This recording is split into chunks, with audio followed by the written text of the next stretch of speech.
The Chargers and Raiders game. Chargers and Raiders games are always really good. I mean, we remember the playoff game last year, or basically the first playoff game of last year, basically.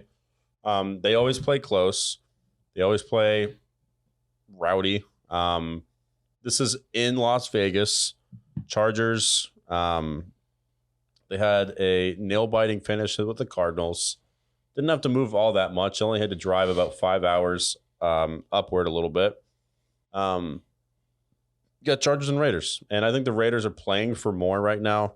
They think they can still make the playoffs. I don't think they can, but they still believe they do.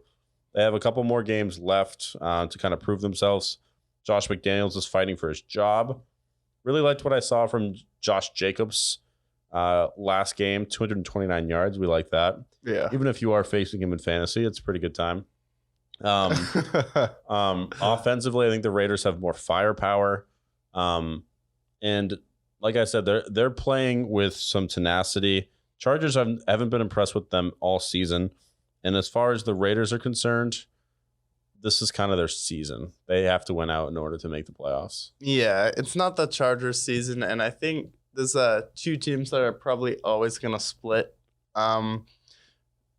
Even if the talent there's a discrepancy, but coming into this game, I think the Raiders have more momentum.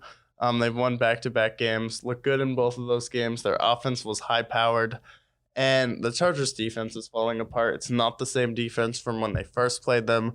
Their offense is still falling apart with Mike Williams being out, Keenan Allen still on a snap count, and then the Seattle Seahawks played the Chargers a few weeks ago and absolutely railroaded them. I mean, the Chargers look completely lost. Justin Herbert looked like Andy Dalton does now in that game.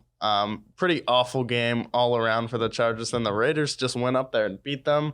And I think this is going to be a game where Josh Jacobs dominates the Chargers at the line of scrimmage, because they were even letting James Conner make plays, where it's like, if we're letting James Conner make plays, what are you going to do when you face a top 5 running back in rushing? You're probably going to get destroyed. So it's like, I feel like this is an awful matchup for the Chargers right now in the season, especially with all the injuries on defense. And then Devontae's going to make a play in this game. I feel like this is a huge game for Davante Adams. Oh, yeah, 100%. I think he's been getting his, even at a team that's been struggling. So Raiders might actually be ascending a little bit since starting off so tumultuously. So, yeah, I think we both have the Raiders in this game.